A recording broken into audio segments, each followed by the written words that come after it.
Terima kasih Pak Ketua. Assalamualaikum warahmatullahi wabarakatuh. Yang saya hormati Bapak-Bapak yang sangat luar biasa ini, saya ingin mohon izin untuk minta maaf karena pasti pertanyaan saya salah. Saya menjadi anggota DPR Komisi 10 ini periode pertama. Tapi pada waktu saya menjadi anggota DPR, saya minta kepada Ibu Ketua Umum saya masuk di Komisi 10. Karena saya merasa core saya ada di situ. Saya membuat sebuah sinetron judulnya Sidul Anak Sekolahan. Saya sangat tahu sekolah atau pendidikan itu sangat penting. Tapi Haji Sabeni, bapaknya Sidul, itu mengkuliahkan Sidul itu ngap-ngapan. Sampai jadi supir oplet, jual tanah. Itulah ilustrasi saya tentang dunia pendidikan di Indonesia. Saya awali dengan minta maaf, pasti pertanyaan saya salah. Setelah saya masuk di Komisi 10, kita semua masuk era yang paling gelap. Pandemi COVID 3 tahun. Kami mungkin masuk ke ruangan ini Pak. Kalau di total nggak lebih dari 1,5 tahun. Sisanya semua kita virtual, Zoom. Bahkan Pak, 18 Pak staf kami di sini meninggal dunia. Artinya begitu berat pendidikan yang kita hadapi. Nah, sekarang kita ada di ujung masa jabatan, maaf. Kami alhamdulillah ada sebagian yang lanjut di tempat ini, tapi ada yang selesai. Tapi kami Komisi 10 ini membuat panja tentang pendidikan karena kami tahu orang tua kami mendidik anak-anak dengan susah payah. Itu yang kami nggak mau. Sebelum kami pergi, maaf Pak, saya jadi anggota DPR lagi, belum tahu nih besok saya di mana. Apakah Komisi 10 atau saya ditugaskan komisi lain. Tapi Komisi 10 ingin mempunyai produk yang disebut panja pembiayaan pendidikan. Kami sangat sadar 20% undang-undang ini tidak ada di kami. Sadar, Pak. Saya awali, saya minta maaf. Selama saya jadi anggota DPR, saya dulu dapil Banten, Pak. Kebetulan saya pernah jadi gubernur di Banten.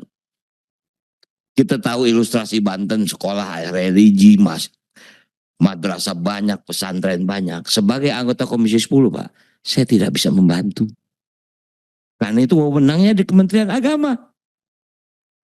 Nah, saya minta maaf bukan berarti saya menghitung yang lain tidak besar dan tidak kecil.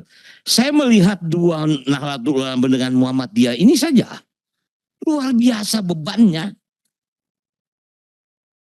Luar biasa bebannya. Perguruan tinggi Nahdlatul Ulama 282, prodinya 1196, dosennya 12.000, mahasiswanya 352.000 sekian. Dua kriteria Pak. Pertama, golongan ekonomi menengah ke bawah. 67%. Kedua, tidak mampu. 32%. Yang mampu berapa persen ya? Saya bertanya, saya catat di sini. Apakah dapat bantuan biaya pendidikan dari pemerintah? Maaf Pak, kami tidak pernah berhubungan dengan Kemenak. Itu Komisi 8. Kita di Komisi 10. Tapi kita ingin tahu whole pendidikannya ada di mana sih? Betul yang tadi Bapak bilang, STAN. Kuliah dibiayai, lulus pasti kerja. Berebut Menteri Keuangan atau di pajak. Betul, STPDN. Di semua fakultas ada gitu.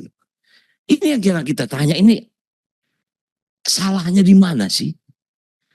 Bahkan kami Pak, untuk renovasi sekolah saja, kita nggak bisa punya fasilitas untuk membantu. Karena itu ada di PUPR. Banten banyak sekolah yang nggak ada WC Pak. Saya minta maaf dulu pada waktu saya jadi gubernur, makanya bantuan provinsi kepada sekolah yang berbasis masyarakat ini, maaf saya anggap cukup tinggi. Setelah itu, tidak ada lagi Pak. Saya minta maaf, Bapak boleh cek.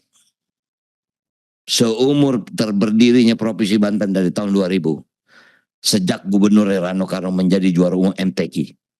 Setelah itu sampai sekarang, menjadi nomor 24 Pak. Itu hanya satu frame yang ingin saya ceritakan. Nah karena itu saya minta maaf. Muhammadiyah ini begini banyak, makanya saya ini berapa besar bantuan negara. Kami punya aspirasi Pak, ada PIP, ada KIP. Tapi kita nggak bisa membantu anak-anak yang memang di sekolah agama. Ya IAIN kita nggak bisa bantu. Nggak boleh. Karena itu ada di Kementerian Agama. Nah itu juga membuat kita ini Komisi 10, ini harus sesuatu yang kita lakukan. Saya minta maaf, tadi Pak Ketua mengatakan, rekomendasi persis itu sudah saya catat ini Pak, sebelum Pak Ketua bicara. Wah, udah ketemu ini jawaban bagaimana caranya mengembalikan 20% itu. Berarti yang lain juga mencatat itu, tapi mungkin tidak tersebut. Saya catat ini, yang tadi Bapak bacakan rekomendasi persis. Itu sudah satu kita ketemu bagaimana cara kita mengembalikan. Nah artinya Pak terakhir, kita tidak tahu Pak, pemerintah akan berganti. Apakah kepemerintahan besok masih tetap Kementerian Pendidikan dan Kebudayaan? Karena ada indikasi mau dibelah nih Pak. Kementerian Pendidikan dan Kementerian Kebudayaan. Itu juga kita antisipasi nih Pak. Ini setelah ini bagaimana ini? Maaf. Ini memang DPR ini kan tempat politik. Yang kita antisipasi juga ini yang namanya makan gratis ada di mana? Dititip di bos kah? Bos aja segini apalagi ditambah lagi ini kan. Itu yang juga kita sedang berhitung Pak. Nah jadi sekali lagi saya berterima kasih sebagai anggota yang baru. Saya merasa bangsa ini harus dikejar dari sudut pendidikan. Apapun konsekuensinya. Yang terakhir barangkali saya minta maaf mungkin pertanyaan saya agak nakal. Saya catat di sini. Saya berharap mudah-mudahan dengan diberikannya konsensi pertambangan bagi ormas-ormas itu bisa membantu. Saya mencatat ya Pak. Saya tidak tahu apakah semua yang ada di sini yang mendapat konsensi pertambangan.